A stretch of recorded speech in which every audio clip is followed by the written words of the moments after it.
when we talk of group of companies. What is a group of companies? What is a group of companies? What's a group of companies? What's a group? What is a group of companies? Now, the first thing that I would want you to appreciate, ladies and gentlemen, according to IFRS 10, according to IFRS 10,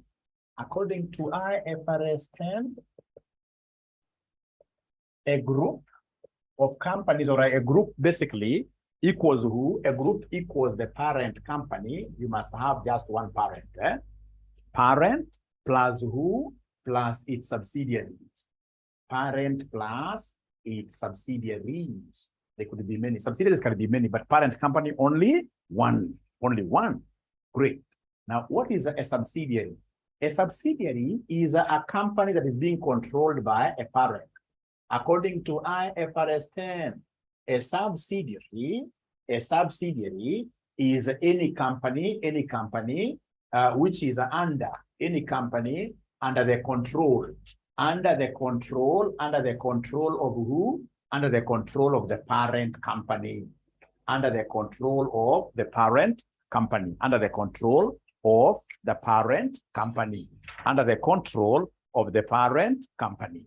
So whenever you hear of sub means what you're part of. Part of. This is basically like what IFRS 10 tells us. A parent and a subsidiary are basically one economic unit. Because when a parent says match right, automatically the subsidiary has to follow that. You know, like your own son. Especially when they are in primary school. When they are in primary school, kabla waanze kumea pembe. Ukimwambia in this case here, sit there, read. They read. So basically they are in your full control. They are under your control as a parent. And the same case is applicable to subsidiary companies. You see, for subsidiary companies, what will happen is that the parent company will have a say as regards to what? As regards to who sits in the board of the subsidiary company. Who sits in the board of the subsidiary company? Which directors? How many directors do we take to the board of these subsidiary companies? Automatically, the subsidiary company will be under our purview, will be under us. So any company that the parent company is in control of, it will be called who? A subsidiary company. So how do we get to know that this company, we are really controlling the company? It depends on so many factors. It could be on the basis of what year? Shareholding. It could be on the basis of shareholding. On the basis of shareholding. And as we're going to see, on the basis of shareholding, any company where the parent company has got at least, not at least, but more than, where we have more than 50%, more than 50% of its equity shares, then automatically that company, we are able to control it. Equity shares are the ordinary shares. So on the basis of shareholding, any company that we have more than 50% of its equity shares, automatically we are able to do what? To control it. Because I mean, it is equity share, the number of equity shares that you have, which are going to give you, for example, positions in the board. Because board positions, ladies and gentlemen, are things in this case here that we get through, for example, voting. Remember, it is only equity shares that will give you what we call the voting power. What will give you the voting power? So in terms of shareholding, always, we shall be saying that that company, ladies and gentlemen, where we have more than its 50%, more than 50% of its shares, ordinary shares, then that company will be called who? Or rather a subsidiary company. But now listen, here we are, and I've given you this example before. We have here Chow, Catherine, Agnes, Abdi Shukri, Mohammed, and the rest. We contribute how much each one of us? 10 million Kenya shillings. When we contribute 10 million Kenya shillings, each one of us, of course, because we are rich, we can afford that, 10 million. We just make a clarion call, but we want each one of us to give us 10 million. I'm so sure by Friday next week, we shall be having this money, about 1 billion Kenya shillings. Yes, by end of next week. Now, when we get this 1 billion, we decide we go and invest this money in Nairobi Hospital. Of course, Nairobi Hospital is quite pricey. It must be an expensive hospital, right? So we go and buy. Assume that we buy 80% of that company. But who are we? We are accountants. We've got no knowledge at all whatsoever on how a hospital should be run. So we have bought, this group of accountants has bought 80%, of Nairobi Hospital. All right. And then now we have these other guys who will take the smaller percentage. These other guys who take the smaller percentage, of course, you may say that they are not in control. The one who has a bigger percentage, 80%, is the one who is in control, right? So the 20% investor is going to be referred to as non-controlling interest. He doesn't have control. So it's a non-controlling interest. But now listen. I want to make a very important point, but that really is not even about numbers. It is about substance over form. It's about substance over form. It is about what do we have on the ground, right? How does the reality look like? Listen here, we have 80%, but the 20% team is comprised of who? Senior doctors, pediatricians, surgeons, etc. So we sit down as an 80% shareholder and say, hey, we don't have really the technical know-how of running this hospital. We are going to cede our running affairs to this smaller group. We write to them, appointing them. We tell them that you guys go and sit in the board, all of you sit in the board. And perhaps for our case, we shall only have one person. Let me check your names and see who looks good here. So one person that we shall appoint to the board, and maybe them, we give them how many positions? 4. So then who is running the affairs of the company? Who is controlling the affairs of the company? It is this person who has got what here? The smaller percentage. So as we're going to see, ladies and gentlemen, later on, control really is not just about numbers. At times we'll be told that A has bought 40% of company B. And after buying 40% of company B, because of this, and they'll give you very many reasons, company A has been given exclusive powers to run company B. Even with 40%, the moment you are given exclusive powers here to run a particular entity, then that entity is under your control. And any entity that is under your control, regardless of the shareholding that you have, automatically that company becomes your subsidiary. But as we get started, we are saying that our subsidiaries will be those companies as we start. Our subsidiaries will be those companies whose shares we happen to be having their shares more than what here? 50% of their shares, 50% more, 50.00. Majority, you are the one who has the bigger side of the stick. Now listen. So we have 2 companies here. Which companies do we have? We have a company called Company A. So this Company A, ladies and gentlemen, has bought Company B. Company B has bought what percentage? 60% of Company B. So A has got 60% of Company B. Because this 60% is more than 50%, then automatically B, or rather A, will be a parent company. A will be a parent company, and a B will be a subsidiary. B will be a subsidiary. But you see here, because you only have 60%, there must be another stakeholder, another investor. This other investor will be having what percentage? Somebody who is following. This other investor will be having what percentage if you are following? 40%.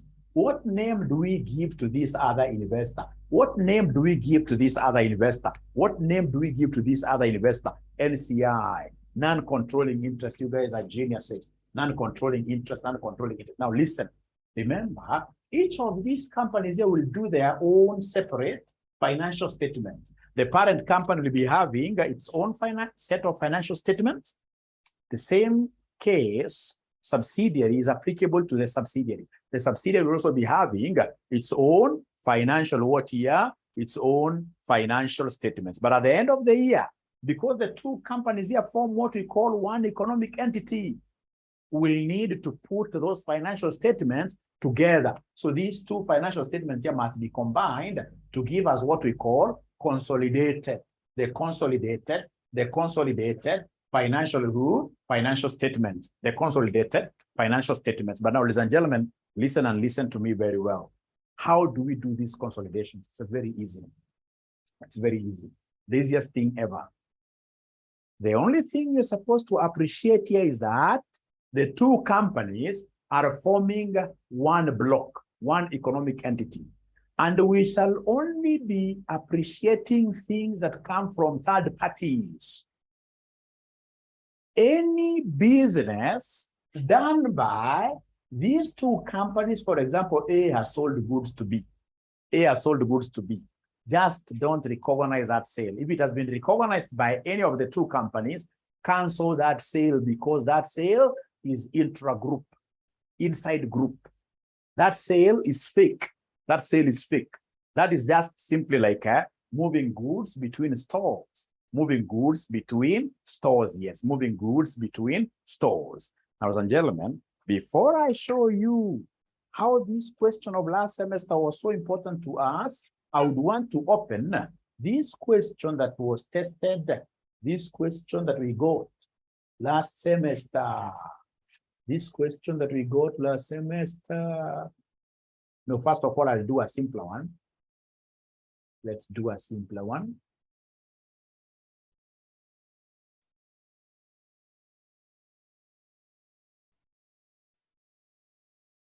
Great.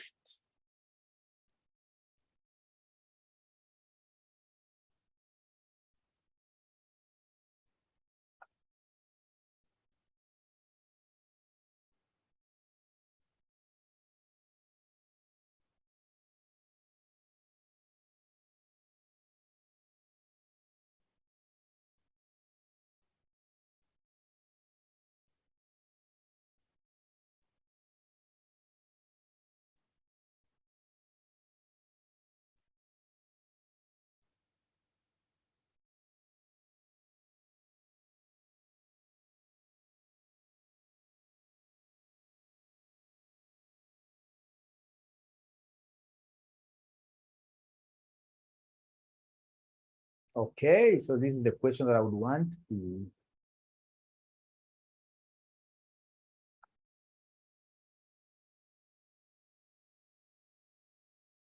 Great.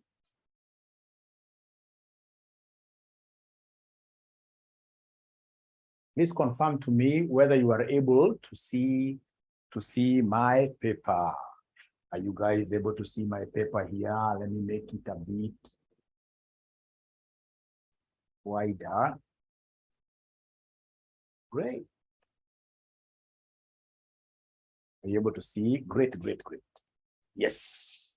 So I would want to do this question here before I do the question that came to us last semester. Last semester, this is a very important question. Each one of us has it. Each one of us has this. Each one of us has this question. Each one of us has this question. So we are told here, on 1st January 2021, Singapore company paid 90,000 for a controlling interest of 80% in Marina Bay Company's equity when the retained earnings of Marina Bay Company were 25,000. The summarized statement of financial positions as at 31st December 2012 are as follows. So I can see Singapore, I can see Marina Bay Company there. Marina Bay Company there. Great. So they want me to do something very simple. They want me to give them here the consolidated statement of financial position, just like last semester. They wanted us to give them a consolidated SOF, for Singapore what year group, for Singapore group. Ladies and gentlemen, then how do I do this question? These are very straightforward questions. The very first thing that you need to do here is to give us a group structure. So come here and give us a group structure. How is this group structure? Who is the parent? Who is the subsidiary? Do we have any associates? Do we have any joint ventures? Let's see. So we have a company here called who? Called Marina Bay. We have Singapore. Singapore is the company. major company, Singapore. So Singapore acquired 80% of a company called Marina Bay. So you see, 80% is so big. 80% is a very big shareholding. It means for sure that Marina Bay is under control of Singapore. So Marina Bay becomes group. This becomes a subsidiary. But remember, it's not a wholly owned subsidiary. No. It's still, ladies and gentlemen, we have what is some other investor. It's not 100% owned. So if you have another investor, you must come and give us the name of the other investor who now is not in control. Just an investor, the small investor who is not in control. Who in this case here will be having what percentage? Who will be having 20%? Who will be having 20%? So NCI is 20%. NCI is 20%. NCI is 20%.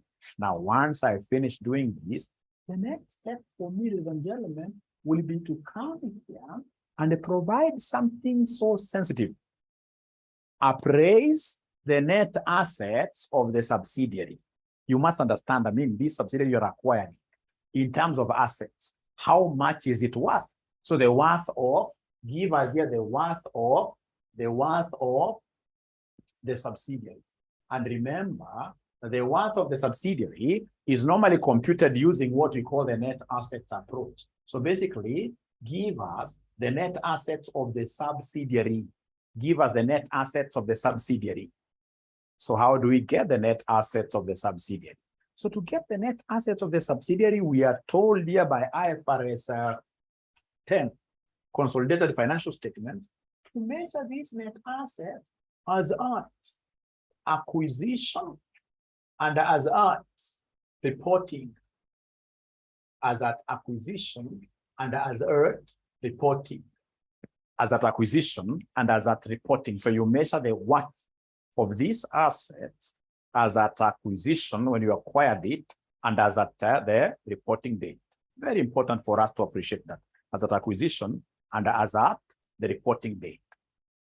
Now, please listen. When they mention these words, net assets, what comes to your mind? I know what comes to my mind. The worthiness of a subsidiary will always be measured using net assets, which are equivalent to equity of a company. Equity of a company, yes, which are equivalent to equity of a company. Equity of a company, the owners. What the owners are in this case here own. The owners. So again, I'm coming back. Today, I will be on your case so seriously. When you talk of equity, are you able to see the equity components? Is there anybody who is able to tell us what the equity components are? What the equity components are? What the equity components are? Are you able to see the equity? Are you able to remember the equity components? Are you able to remember the equity components? Are you able to remember the equity components? Yes, Susie, we have ordinary shares. Ordinary shares, I like that. We have retained earnings, I like that. The equity components, share premium, retained earnings, yes. Fair value adjustment, yes. So we have here ordinary share capital. So we have here the ordinary share capital. Actually, I can even write them fast. We have the share premium. Share premium. We have what we call the retained rule, the retained earnings, the retained earnings. We have in this case here the fair value adjustment, fair value adjustment.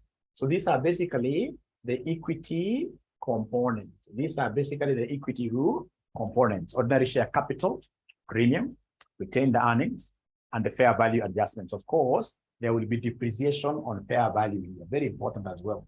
Depreciation on fair value adjustment. This is the fair value adjustment, like that. Depreciation on fair value adjustment. Depreciation on fair value adjustment. Depreciation on fair value adjustment. So I'm trying to measure the worthiness. The worthiness of this. Is it worth really? Or we are going to waste our money here? So please go to the income, not income, but balance sheet, the balance sheet of the subsidiary. balance sheet of Marina Bay. This is the Marina Bay subsidiary balance sheet. You'll be able to see the equity shares. So remember, whatever we have here are at the date of reporting, 31st December 2012. So on this reporting date, is there anybody who is able to see the equity share capital at the reporting date? Yes, I can see 15,000. So equity share capital here at reporting, 15,000. I can see retained earnings at reporting. Retained earnings at reporting, I can see them here, 40,000. Retained earnings at reporting, 40,000. There is no share premium. There is no share premium there.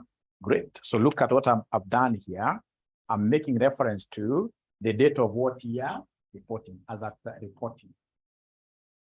15,000 was the ordinary share capital given in the balance sheet of the subsidiary. We have 40,000. These are the retained earnings as at the reporting date. Remember, we report through our balance sheet, through our financial statements, right? Fair value, I'll be able to get. But now there is one thing that I can easily feel here. No, let me even get the fair value adjustment. Let me get the fair value adjustment. What are they telling us here about fair value adjustment? What are they telling us? I can go very fast and read about this. Yes. So they're telling us here, at the date of acquisition, the fair value of the NCI of Marina Bay Company was measured at, I'll do this later. I will do this later. This will come in later when I'm measuring goodwill. Note number 2, for consolidation purposes, at the date of acquisition, the fair value of non-depreciable land of Marina Bay Company exceeded its carrying value by 25,000. So, ladies and gentlemen, they are talking about fair value. The fair value of non-depreciable land exceeded its carrying value by 25,000. So in this case here, which one is bigger? Which one is bigger? The one that is bigger here is the market value. Market value is the same as what? Fair value. Market value is the same as fair value.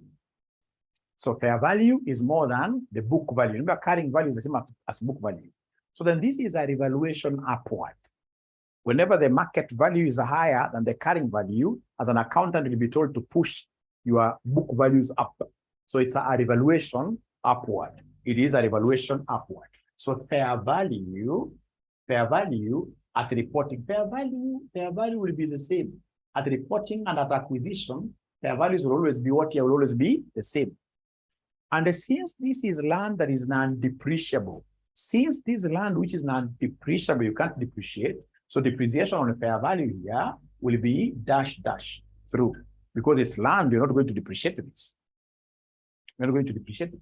Now, can somebody in this case here talk to us this afternoon? What do you think of ordinary share capital of this Marina Bay as at acquisition? As at acquisition, what do you think of the ordinary share capital as at acquisition? It is the same, isn't it? The same. Because share capital of a subsidiary, after you acquire it, it rarely, I've never gotten even a scenario where it's even in practice, and I normally practice this group reporting where I work, this group reporting. It is normally the same. It's normally the same. So ordinary share capital is normally the same. The same case with this premium, but in this case, we don't have premium. What about retained earnings at acquisition? That will be given. That will be given. Retained earnings at acquisition will be, and even if it's not given, it's very easy for you to do what here to compute it. It's very easy for you to compute it. It's very easy for you to compute it. They'll tell you. Like here, they have told us. On 1st January 2021, Singapore company paid 90,000 for a controlling interest of 80% in Marina Bay's company equity. When the retained earnings here, when the retained earnings of Marina Bay were 25,000. So retained earnings at the date of acquisition, 25,000. Great. 25,000. So here we have retained earnings at acquisition, 25,000. So that is it. Please come and give me the total. Please come and give me the total. Please come and give me the total. Please come and give me the total. Give me the total of the equity components as at acquisition. And then as at reporting date. Give me the total. Somebody talk to me this afternoon.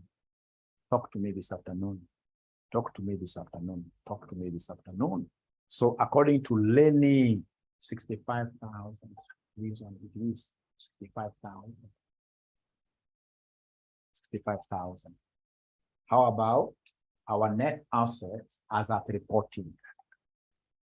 65,000. At reporting 80,000. At reporting 80,000. Thank you and thank you very much. Thank you and thank you very much. Great. Now, ladies and gentlemen, remember, as I'm measuring worthiness of this subsidiary, anytime your net assets are growing, like now we can see the net assets are growing here. Could you kindly give me the difference? Could you kindly give me the difference? Kindly give me the difference here. Kindly give me the difference. Is there somebody who is able to give me the difference between the net assets? Give me the difference. And remember, the difference, we shall always give it a very special term. It's called the post-acquisition profit. It's called the post-acquisition profit. We shall call it post-acquisition profit. Difference between the two is what we call the post-acquisition profit. And somebody is telling me that this is 15,000. This is 15,000. Now, what do you know about profits? Once you get this post-acquisition profit pop, what do you do with it? You apportion it to the two owners. You divide it. You apportion it immediately. Pop. Whenever you get you share out. Apportion it. Apportion it. So this pop, we have a pop.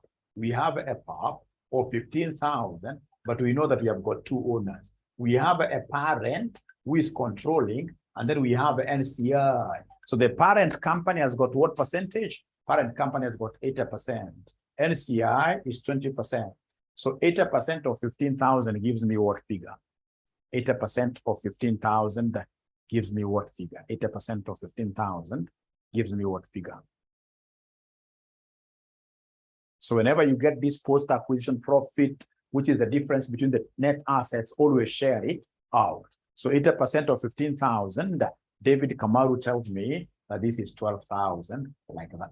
And then 20% of 15,000 gives me how much? This gives me 3,000. By the time you reach here, you'll have gotten very many marks. Very many marks. So what have I done? I've looked at, ladies and gentlemen, I've looked at the structure, the group structure. Number two, I've been able to measure the worth of my subsidiary to the extent that I've realized that this subsidiary has made some profits after acquisition. So I've been able to generate the PAP. And once I generate the PAP, then I should be able to share it out to the two owners. If it was a 100% owned subsidiary, then NCIA would have gotten 0. The parent would have gotten 100%, the whole of it, the whole of it. Now, from there, ladies and gentlemen, I would want to know the worth of NCI at reporting. The worth of NCI at reporting. Give me the worth of NCI at reporting. Can I rub this? Can I rub this? Can I rub this? Can I rub this? Can I rub this? Can I rub this? They are not talking to me. I don't know why. They're not talking to me. They are not talking to me. They are not talking to me. Great. Great. So in this case, I would want to know the worth of NCI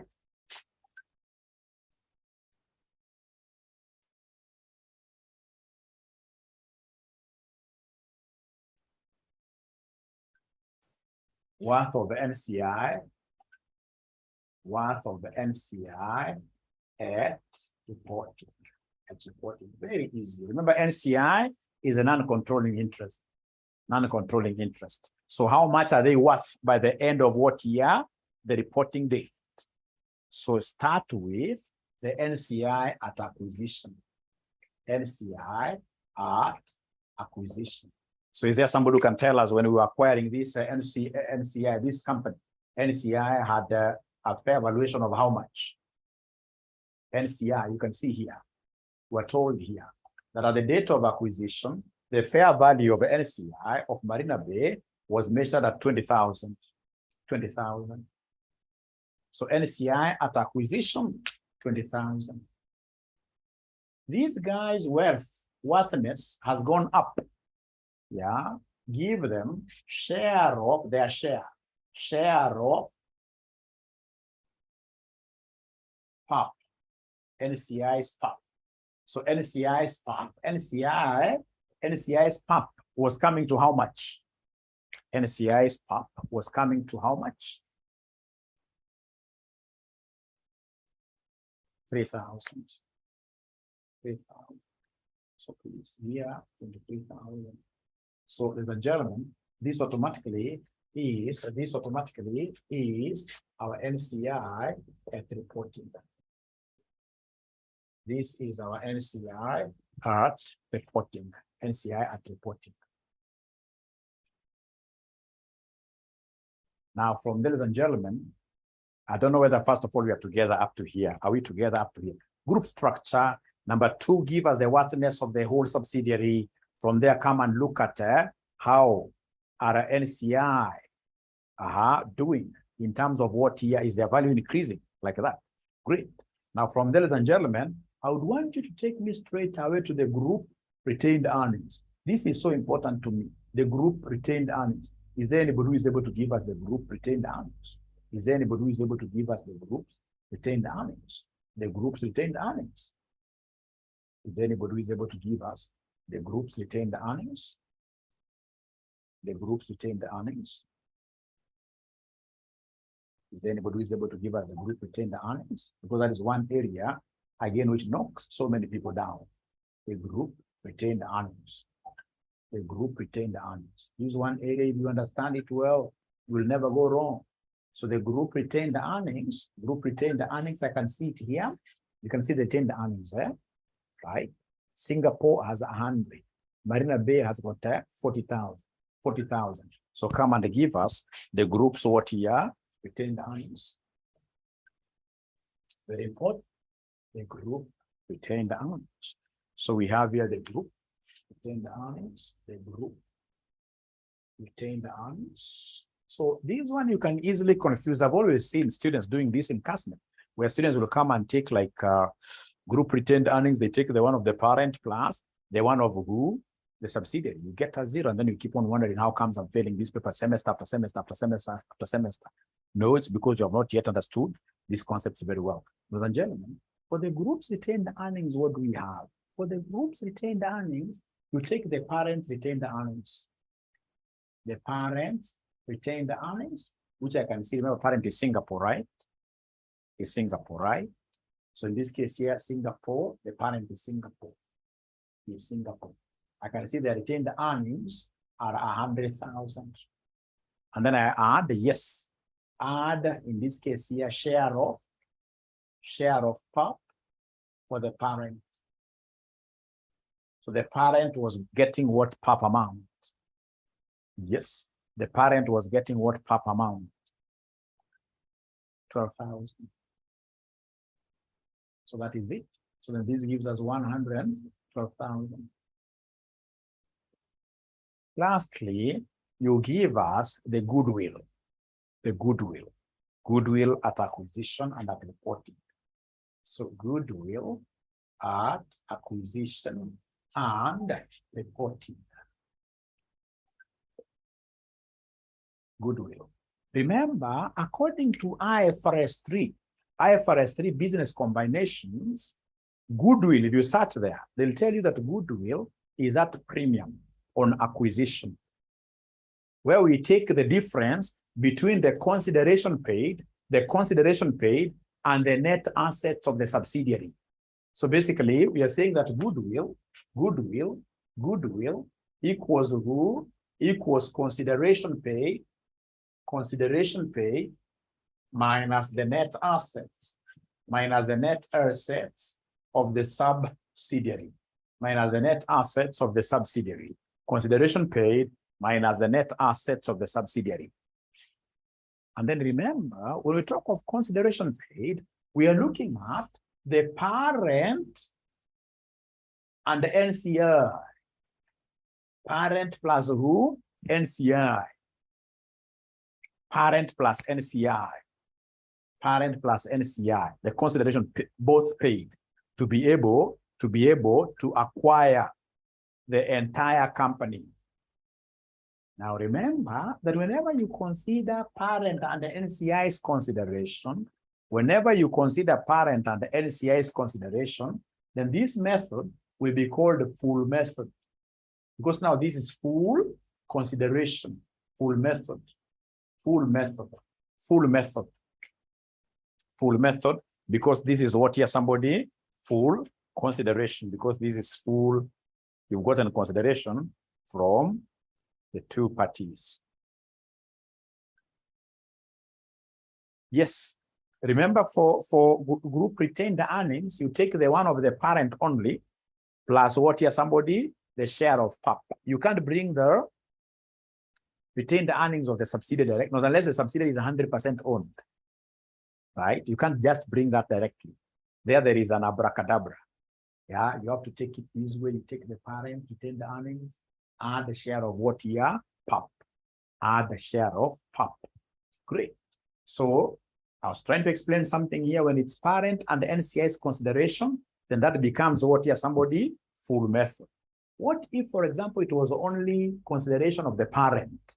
So when it's only consideration of the parent that has been given, right, then your goodwill will be what here, partial, what we call partial method. Partial because you have got only consideration from one owner. Consideration from one owner. But we'll come back to that. That should not worry you at all. This is the easiest topic, and it's a topic that you will like most. If you like it, you will end up passing. Passing very, very easily. Passing very, very easily. Now, let's look at the method that we have here. Very easy, very easy. Very easy, very easy. Very easy, very easy. So in this case here, we have goodwill.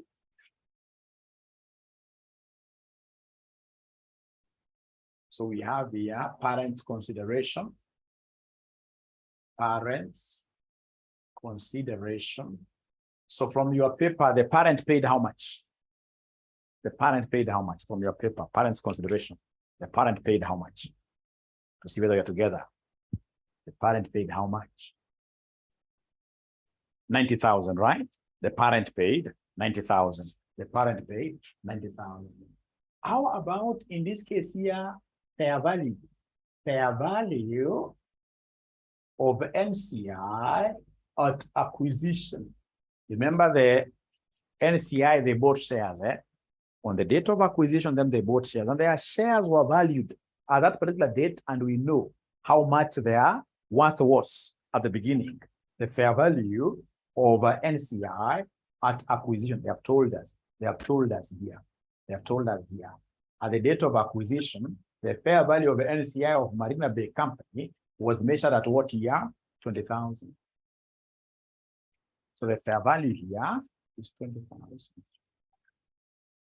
So you add that. So you just 110,000. So this is the total consideration. Total consideration. And because you have added the two considerations, then this becomes full method. You can even write for the examiner. This is how you demonstrate both broad and a deep understanding of the subject, right? For him, but this is full method. You scare the examiner. You scare the examiner. You scare him. Full method. 110,000.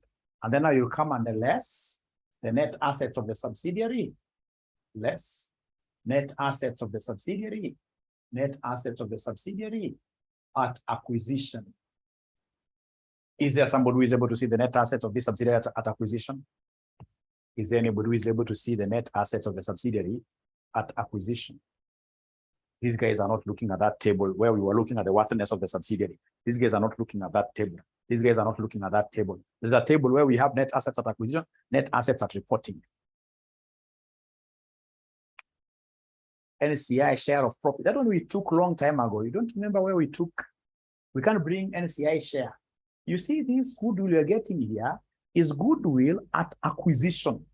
It's goodwill at acquisition. So that time there is nothing real that has accrued that you would want to come and share with them. No. So it is 65,000. Like that. And then you'll be able to give us goodwill at acquisition. Goodwill at acquisition. 45,000 I'm being told by Moro. 45,000. 45,000. In this question, we never had any impairment. If we had any impairment loss, we'd have subtracted here to get goodwill at reporting. To get goodwill at reporting, which in this case here will still remain 45,000. 45,000. So are we there? Are we here? Are we here? Are we here? Are we together? Great.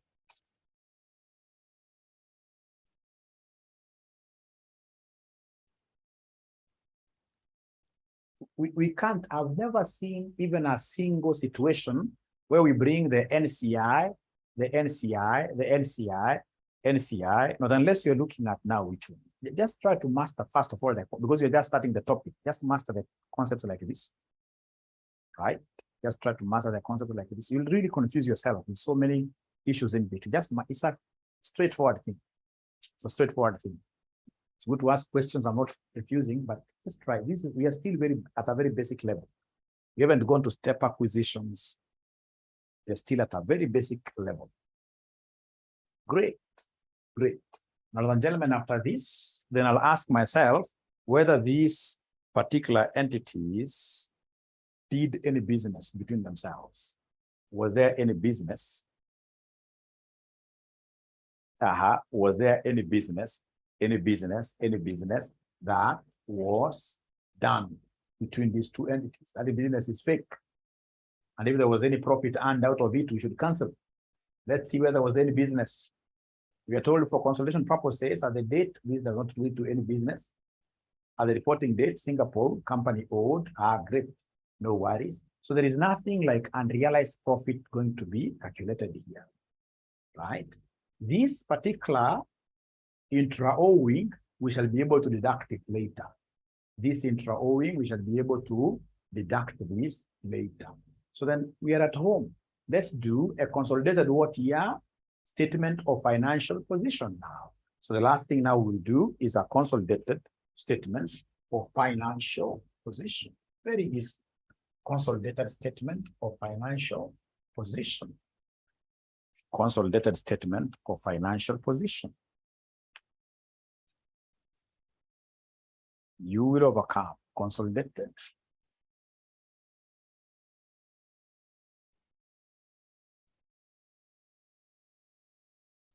Or financial position.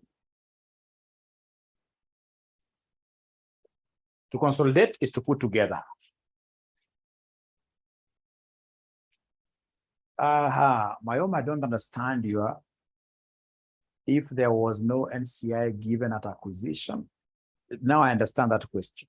If no NCI is given at acquisition, for example, what would have done, because it's partial method, would have come here and said parents consideration, like the 90,000, and then I will less the net assets. But now it will be the net assets of the parent alone. Remember, the parent has got what percentage? 80%. So would have taken 80% of 65,000. Put it here. And then we end up getting goodwill, which is what here, what we call the partial goodwill. Goodwill attributable to just one party. But we'll come back to this. We just do this. For now, let's drive the question all the way to the end. Great. Okay, network issue. Network has a problem. Is it my network or your network? Is it my network or your network? It must be your network. It must be your network. Oh, what do you mean? Are you guys experiencing network problems here from Walimu? Mine is okay, Apana. We are okay. We are okay today. Today we are okay. Thank you so much. Now, ladies and gentlemen, from there, we shall come here right away and do this consolidated financial statement. So we are consolidating. To consolidate is to add side by side. So in this case here, we have consolidated financial statement. So we start right away. We start with investment in Marina Bay. So we have the first non-current assets. So mentioned there non-current assets. non-current assets. The first non-current asset there is investment in Marina Bay. So remember, Marina Bay is our who? Our subsidiary. Our subsidiary. So if it is our subsidiary, we can never have it as our asset in our books. Whatever investment you make in your subsidiary can never be recognized as an investment because those are internal arrangement. That's a fake arrangement. And I gave you an example. If, for example, today you are to sponsor, you are a good husband, you sponsored, in this case, your madam, through her degree, through her master's, even she has gotten a PhD, courtesy of you investing in her. But remember, you are one economic entity. So you can't come in this case as a good husband every time you're reminding your wife that, you know what, I took you to school. No. That's your own investment, right? Just like how you cannot, in this case, keep on counting the fees that you pay for your children at school. These guys, when they grow up, they can even decide to dump you into an old home, people, or rather a home for the old people. They throw you away and you can't take them to court, right? So whenever you are investing in your people, that is your own investment. That's a fake thing. The only thing that you would expect in this case here now straight away, or rather which you can count, is what we call goodwill. That's a fake thing. The only thing that you would expect in this case here now straight away, or rather which you can count, is what we call goodwill. So investment in subsidiaries will always be replaced with one terminology called what your goodwill. If it's investment in an associate, that one I'll carry it in my consolidated books, investment in because an associate is a distant cousin, is a distant relative. But investment in a subsidiary, we shall never have that one because that is an investment within the group really.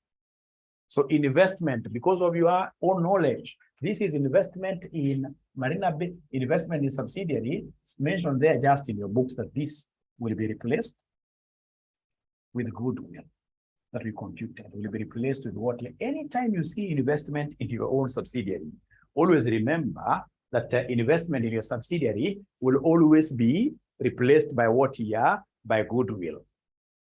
By goodwill. By goodwill. Okay. So in this case here, replacement in Marina Bay subsidiary, how much was the goodwill? How much was the goodwill? So straight away here, I will recognize goodwill. Goodwill of how much? 45,000 megabytes. 45,000. So I'm being corrected there that never use the word wife. Use madam or her highness, isn't it? Her highness is even better. 45,000. Great. Now from there, you're following this schedule here. You're following this schedule here. So property, plant, and equipment. So I can see 30 and 30. I'm adding, I'm consolidating. It's about adding.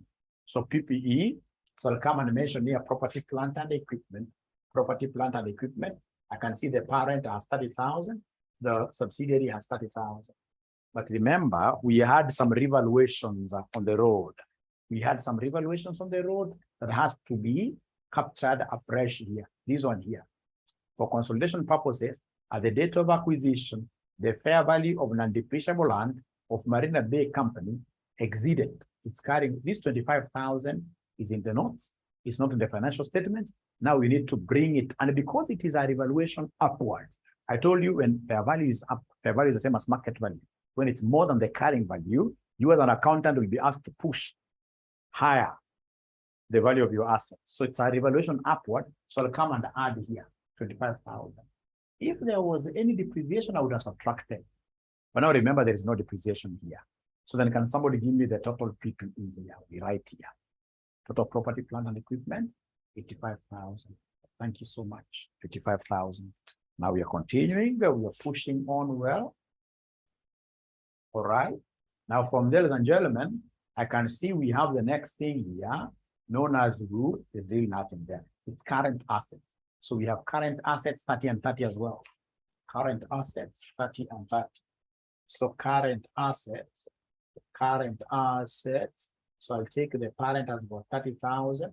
The subsidiary has got 30,000. We add We add. Later on, I'll be making some adjustment. I'll just say minus here. I'll be making some adjustment later on. For now, I would just want you to come and write here, total what here?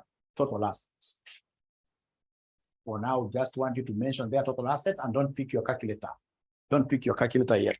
Don't pick your calculator yet. Don't do that. Don't pick your calculator yet. Yes, there are times in this case here we have a downward revaluation. Yes. If it's a downward revaluation, what do? You subtract here and add back the depreciation. You add back the depreciation. Great. So don't pick your calculator. Later on, I'll be subtracting something here. So we go to the equity and liabilities. So mention there equity and liability. So under equity and liabilities, what do we have here? Under equity and liabilities, what do we have here under equity and liabilities?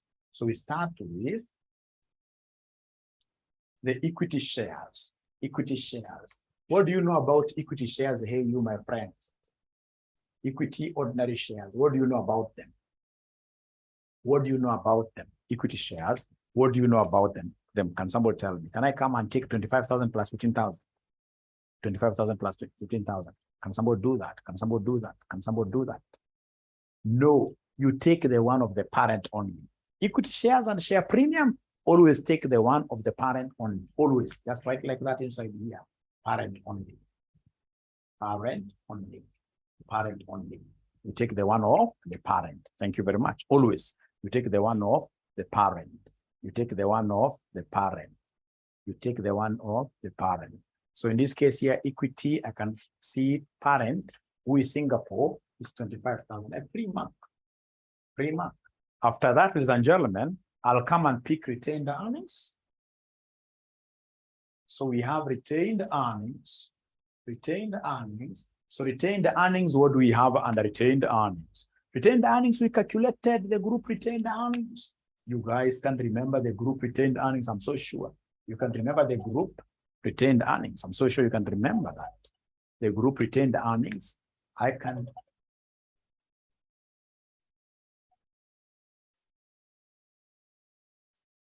Okay, so the group retained earnings, what do we have here? Can somebody give us that figure? Group retained earnings, we have 112,000. This was computed, 112,000. Is there any other thing that is normally brought under equity that you guys are able to remember?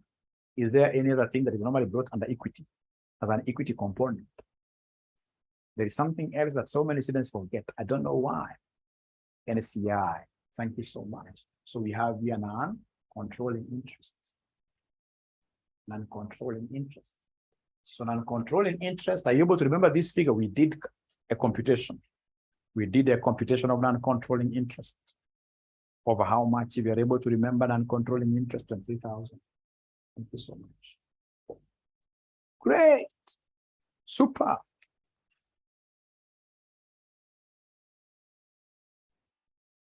So after that, now we can go to the liabilities here. So liabilities are mambo mengi. Liabilities, I'll only pick the liabilities given there.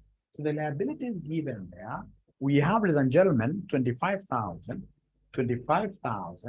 plus 5,000. But remember now there is something here. And this is why I told you to mark this very well. There is something here. That by the end of the period, we had an internal owing. Singapore company owed 5,000 to Marina Bay Company. And the two companies, ladies and gentlemen, are joined together. They are the same thing. They're the same thing. And I keep on giving you these examples really, so that you can appreciate. But at the end of the day, it's like most of you, again, don't appreciate them. You don't appreciate them. So and I'll always tell you, for example, if come tonight, my madam tells me, you know what, my husband, I need 100,000. So if I have the money, I will advance to her. But do you think that in my books, it will be good for me to keep on carrying that loan, that amount as a loan given to, as Terry told me, my madam?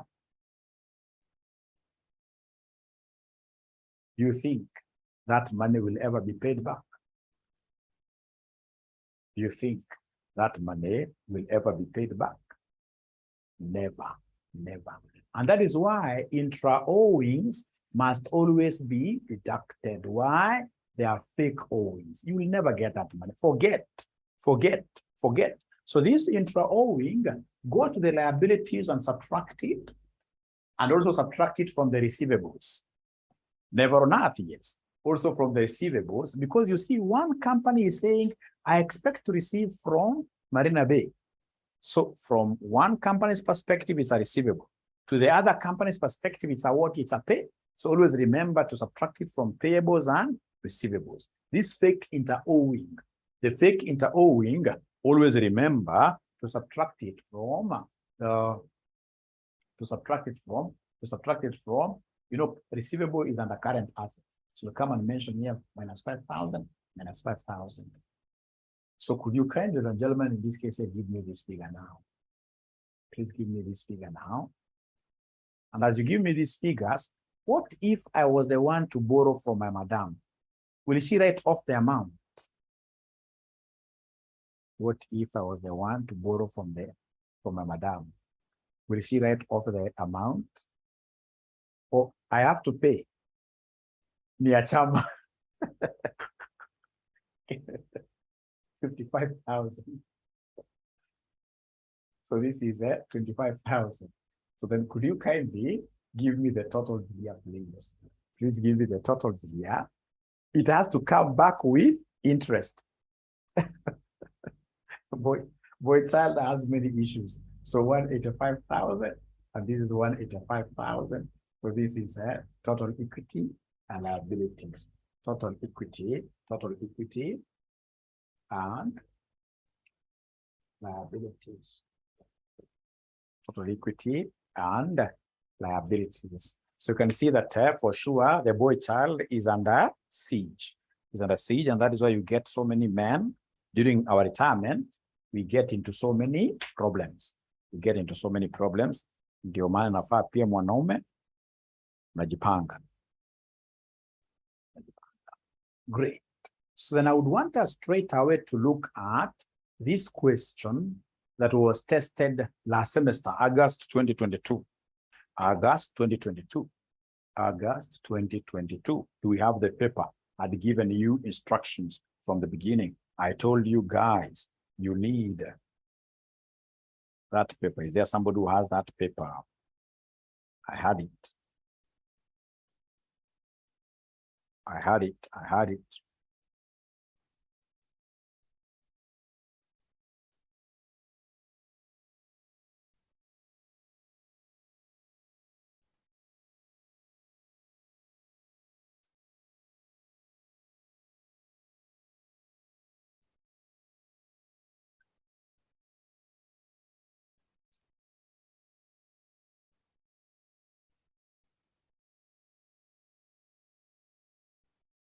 Great.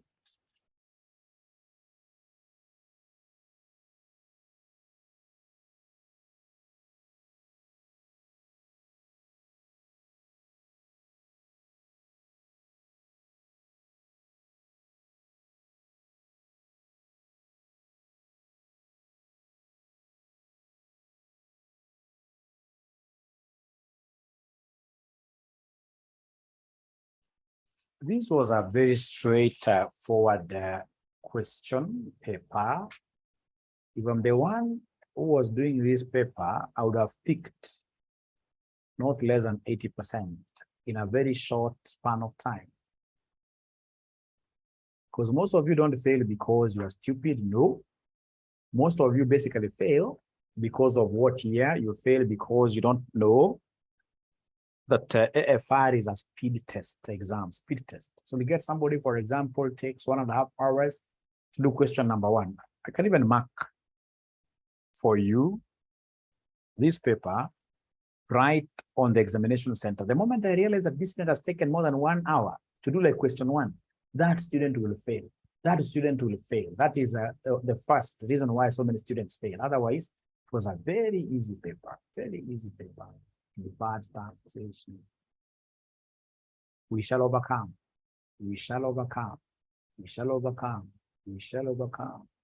We shall overcome. And you can see they gave us consolidated cash flow, right? Consolidated cash flow statement. And every year they do that. Those are 20 marks. 16 is as good as 20. And then, of course, question number 1 was consolidation, group reporting, 20 marks. So if you're so good in my topics, 2 topics, you're assured of doing what you are passing. You're assured of passing. Great. So now let's read this question together. Again, you don't read a question as if you are reading home science. You must always start by reading the requirement. So required, determine the non-controlling interest in S Limited. B, consolidated statement of financial position as at that date. 14 months. 14 months. P Limited, a public limited company, has held a controlling interest in S Limited, another public limited company, for 1 decade. P Limited also has a significant influence over A Limited, right? A public limited company. All the companies operate in the manufacturing sector. The draft financial statements of P Limited and S Limited are as given there, 30th June is the reporting date. Well, as follows. So we have P Limited. Here, remember the thing is that P has a controlling interest in S. Any company where you have a controlling interest, then this company called S is a subsidiary. The company called S is a subsidiary.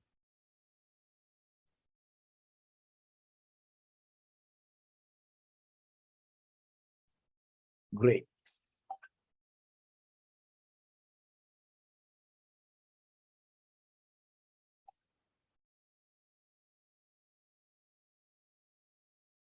Yes, Consolata, here under the equity, we shall only take the figure of the parent for equity and share capital, only the parent, yes. Under investment, under the investment there, whenever you see, in this case here, any metric, they are talking about subsidiary. Subsidiary investment, subsidiary, you shall replace that with what here? With goodwill. We shall replace that with goodwill. Great. So we are told here, okay, so I can see non-current assets, PPE. Like now, investments in S Limited, I can't take this 13,000. According to what Consolidated is asking, investment in S Limited, because S is our subsidiary, I'll only put there goodwill. But investment in A is an associate. I may need to put this figure, but adjusted there. You know, you must adjust. You must add some post-acquisition profits, etc. Yeah, right.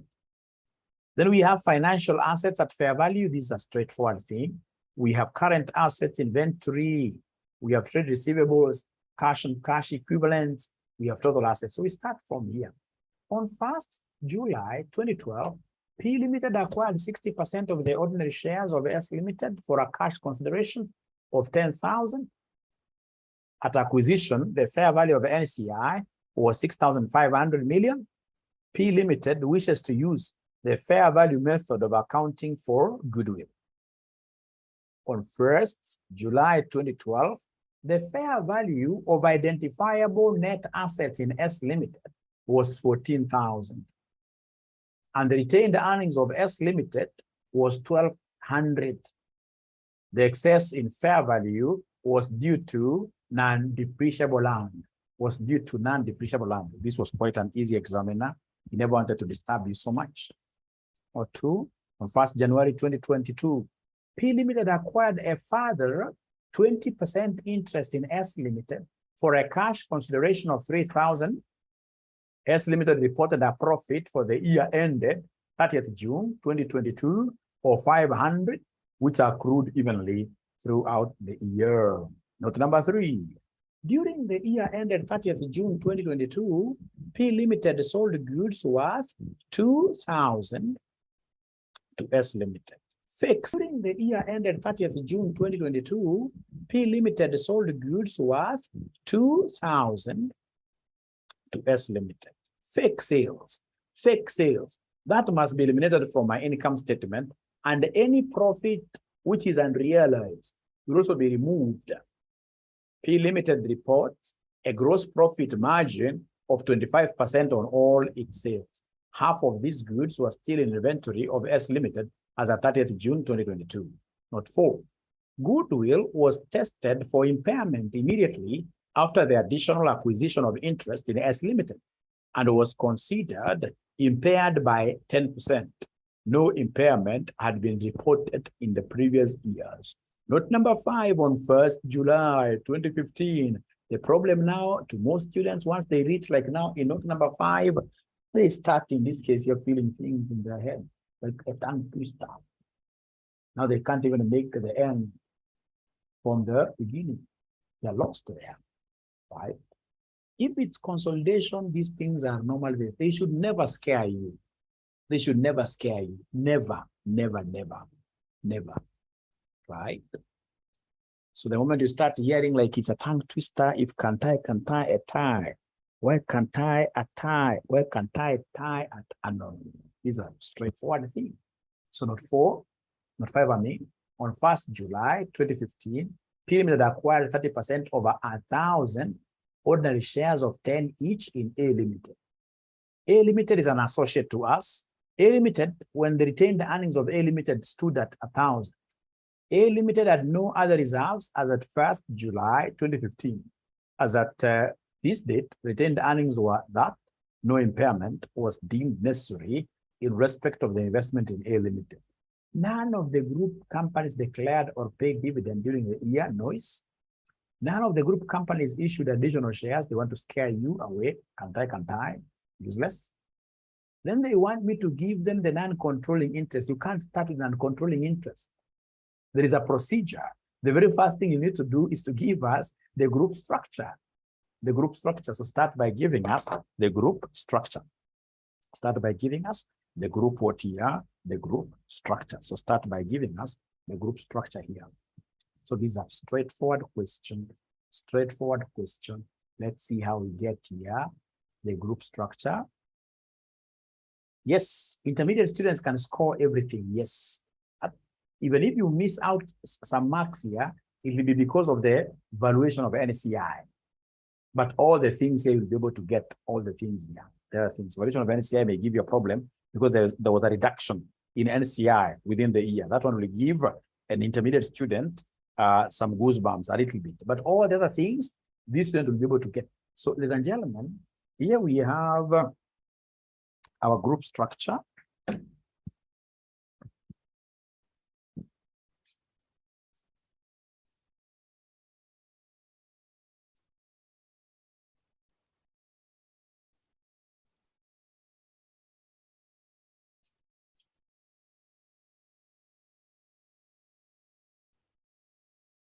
So we have our group structure. We have the group structure. We have the group structure. So group structure, what do we have? We have group structure. Very easy. We had a company here called Who. We had a company called Who. The name of the parent company is very important for me. The name of the parent company is P. So we have P Limited, which has S Limited, which has S Limited, and then it happens to be having A Limited. A Limited.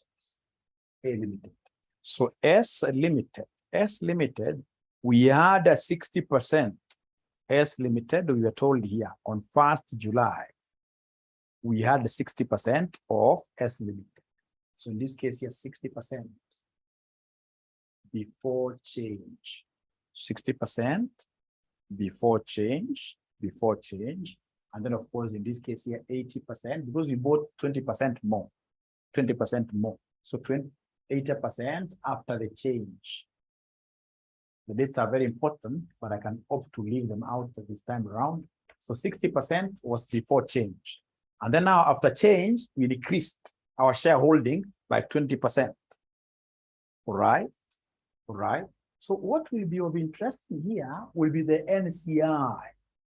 The NCI. Remember NCI and ourselves here, we have to add 200%. So the NCI here, before the change, the NCI was 40%. 40%.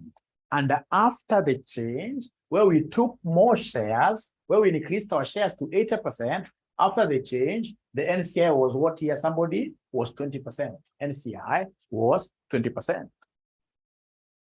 Now listen, remember this before change 60% was still more than 50%. So this became our subsidiary from the word go. So even this change falls under change, the change falls under what we call control to control. Control to control. Control to control. Control to control.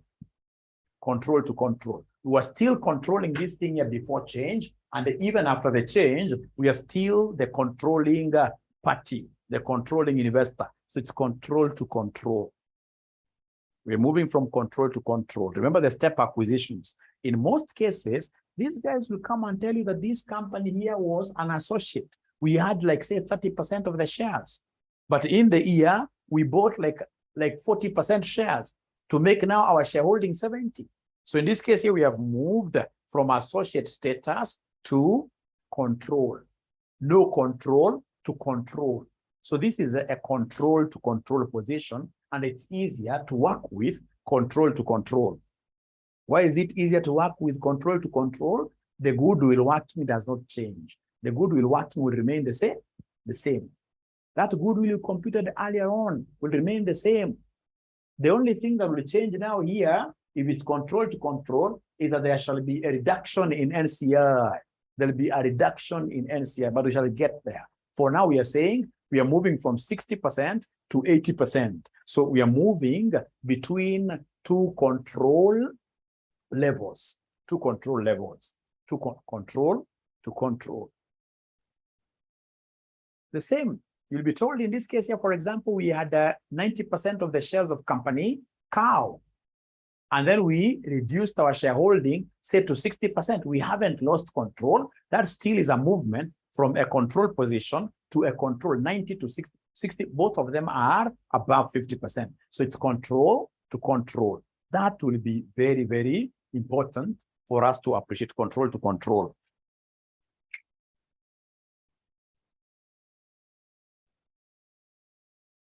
Great. So then we are told here, we are told a very other important point here. This is where they mentioned to us that they increased the shareholding. On 1st January 2022, P Limited acquired a further 20% interest in S Limited. So it was 60. Now we have added 20, so 80%. Now we are told something very important about this company A. Company A. Is there somebody who is able to see information about this company called Company A? On 1st July, P Limited acquired 30% of the ordinary shares of whatever A Limited. So in this case here for A we only have 30%. So A we only have 30%. So A is 30%. So to demonstrate the broad understanding of the subject, straight away mention for the examiner that this is a subsidiary, this is a subsidiary, and this will become an associate. This will become an associate. If you remember, associates are those investments whose percentage holding is here, 20% up to 49.99%. These are associated companies. Associated companies.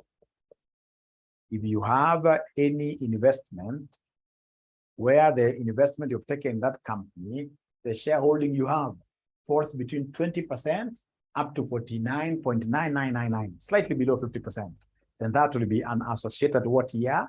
So where is 30%? 30% is well in between. So automatically A is an associated company.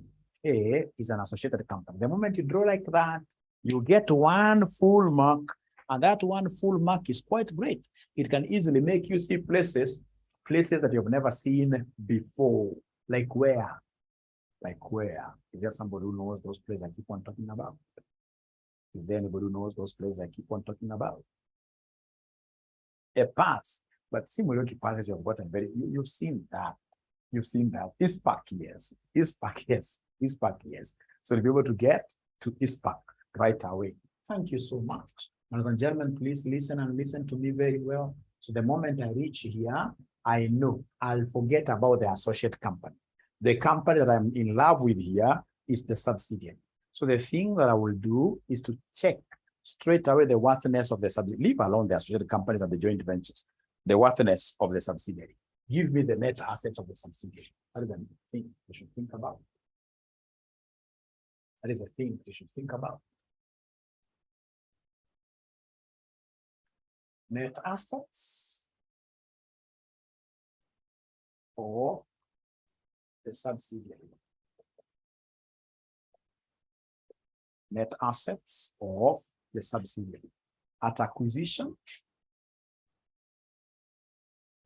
at reporting. You also had a change. I'll introduce that change later. For now, I just want us to keep with these two, at acquisition and at reporting. At acquisition and at reporting. So you are the ones who told me that equity components are share capital, share premium, fair value adjustments. We have retained earnings. Very important. So in this case here, yes. So Moru must have been my student. Moru must have been my student. In this case here, at the date of acquisition and at the date of what year? Financial statements. You want me to use this terminology that I used last year, Moru, with you? I'll not do that. We need to keep on using new terms every day. But I really appreciate it because I can see your memory is very good. It's very good. It's very good. It's very good. Great. Great. Thank you so much. Ladies and gentlemen, here we have our financial statements are here. S Limited. S Limited is the subsidiary. So you can see the equity. So the equity, we have ordinary share capital 10,000. Ordinary share capital. So we have the ordinary share capital 10,000 as reported there. All right. And then we have, ladies and gentlemen, share premium. Share premium. Share premium is how much? The share premium is 2,400. 2,400. And then, ladies and gentlemen, we have here, retained earnings. Retained earnings. At reporting retained earnings, what do we have as our retained earnings now? Retained earnings, we have 59.50. Retained earnings, we have 59.50. And then we have fair value adjustment. There must be some fair value adjustment. Fair value adjustment. So first of all, right up to here. And the moment you reach here, please give me a thumbs up. The moment you reach here, please give me a thumbs up. Remember, I've just copied this from financial reports. From financial reports, I'm just putting this down. From financial reports, I'm putting this down. Financial reports, I'm just putting this down. I'm just putting this down. Doa and the DOF. Great.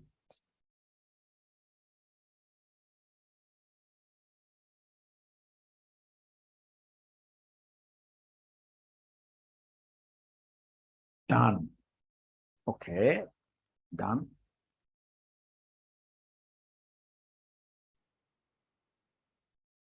Thank you so much. Now, could you kindly tell me the figure of ordinary share capital that I should write at acquisition? What figure should I write here at acquisition, ordinary share capital? Tata, they'll always be same. Tata, the same. So we have here 10,000. This and this, the same, 2,400. But please don't be so much excited. Don't be so much excited and do the same with retained earnings. What do you think about retained earnings? Retained earnings at acquisition will always be given. Retained earnings at acquisition will always be given. Retained earnings at acquisition will always be given. Yes, we have the pre-acquisition or the ones that existed on the date of the acquisition. They give us this figure really. Let's search for it. At acquisition, the fair value of NCI in S Limited was 6,500. P Limited wishes to use the fair value method to account for goodwill. On 1st July 2012, the fair value of identifiable net assets in S Limited was this, and the retained earnings of S Limited stood at how much? Remember, 1st July is when we acquired, is the acquisition date. Stood at 1,200, 1,200. The figures are in millions. So in this case here, we have 1,200. Thank you very much. So retained earnings, 1,200 acquisition like that. Unfortunately, They have given us the total net assets at acquisition. The total net assets at acquisition. We can't get a better examiner than this. We can't get a better examiner than this. We can't get a better examiner than this. This is a nice examiner. I love this examiner. I love this examiner. So in this case here, on 1st July 2012, the fair value of the identifiable net assets in S Limited on this date, the fair value of the net assets here were 14,000. 14,000. 14,000. So then what do you think in this case here will happen to the fair value adjustment? What do you think? What do you think shall we do to be able to get the fair value adjustment? Please write this in full. Fair value adjustment. This is fair value adjustment. What do you think do we need to do to be able to get the fair value in adjustment? The fair value adjustment. The fair value adjustment. Balancing figure. You take 14,000 minus this, minus this, minus this. Give me a figure.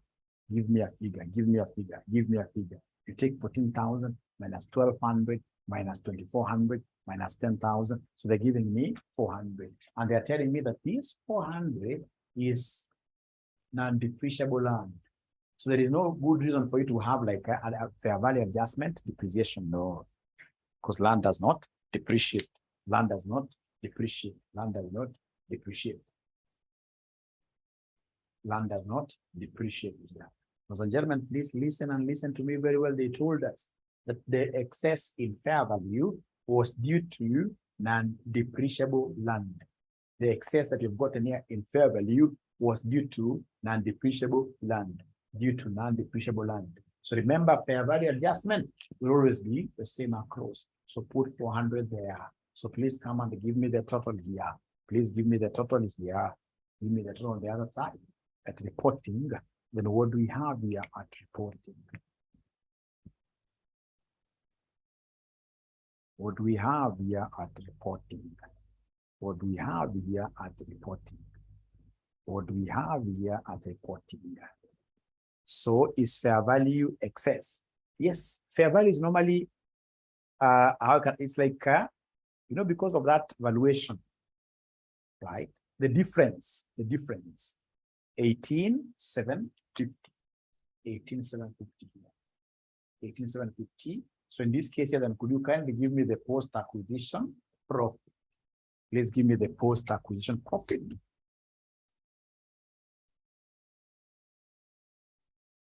Please give me the post-acquisition profit, 4750. So please don't subdivide this. I'll be explaining why we can't subdivide this the way we did with the other one, because of that change in between. There's a change in between that triggers something, which is a concept that I would want to show you first before, right? May need some more time, but we shall overcome. So then today, what I would want you to do for me, just don't subdivide this. No much changes, but I would want like a whole 1 hour to teach you this concept of change, control to control. Control to control, for you to be able to know how we handle this part whenever we have that concept of control to control. So leave it there and then go straight away, ladies and gentlemen, and compute goodwill for us. Could you then kindly compute goodwill for us? For the remaining time, you could very easily give us goodwill. So I would want to give you 5 minutes. You compute goodwill. This is quite a low-hanging fruit, the goodwill. So go ahead and compute goodwill for us here. Goodwill. So please go ahead and compute goodwill. Goodwill. I don't know whether I have this solution for last sitting. There's a student called Lucy.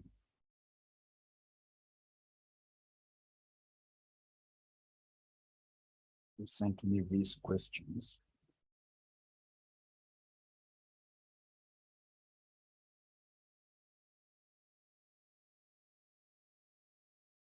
Goodwill. So you're getting goodwill. You're getting goodwill now. You're getting goodwill. You're getting goodwill.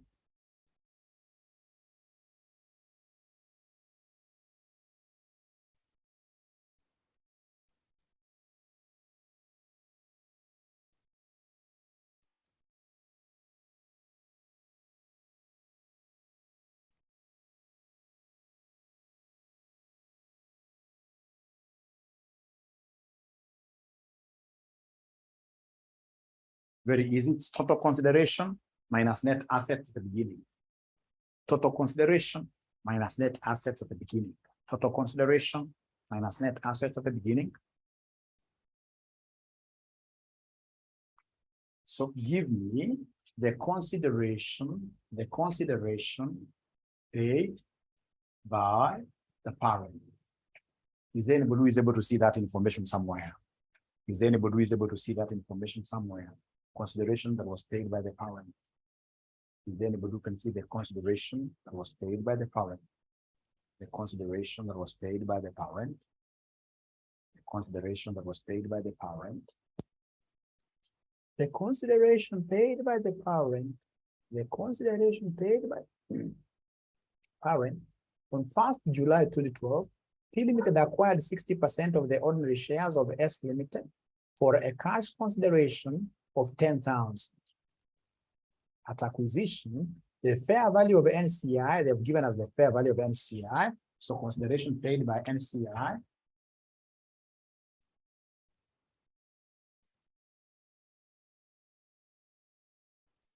NCI 6,500, and then of course we have here less net assets at acquisition. Net assets at acquisition, which we have here 14,000. So the only figure that I would expect to get from you guys is this consideration that was paid by the parent.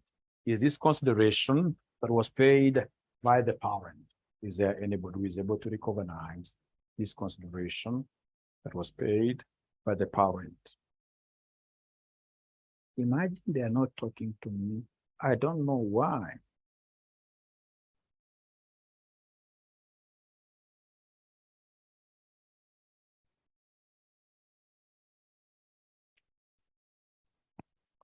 When we were looking at these papers, the biggest mistake that I saw so many students doing, they came and took this consideration that was paid earlier of 10,000 plus this other consideration of buying, the extra 20%. That is the biggest blunder that they did.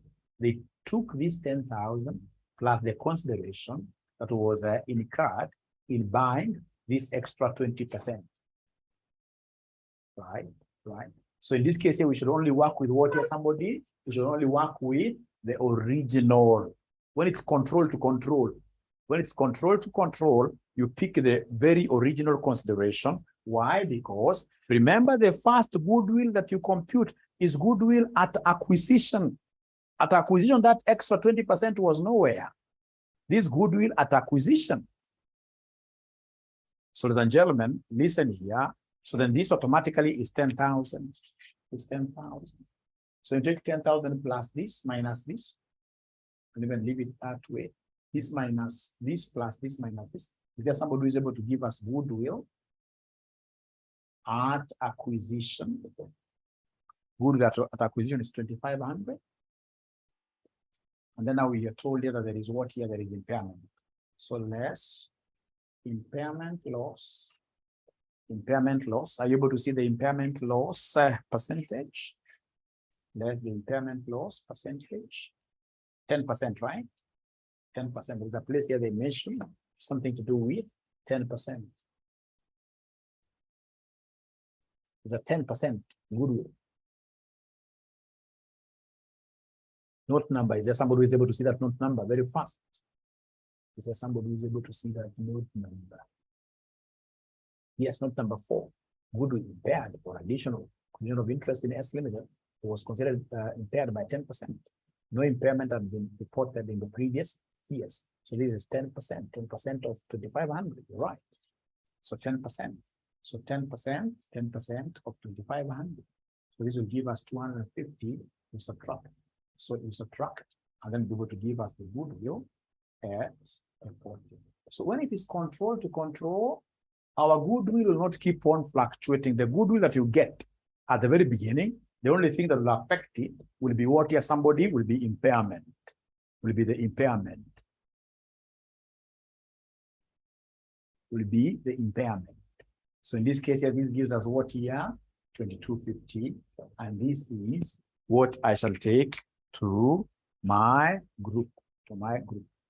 after additional. Impairment was tested after addition.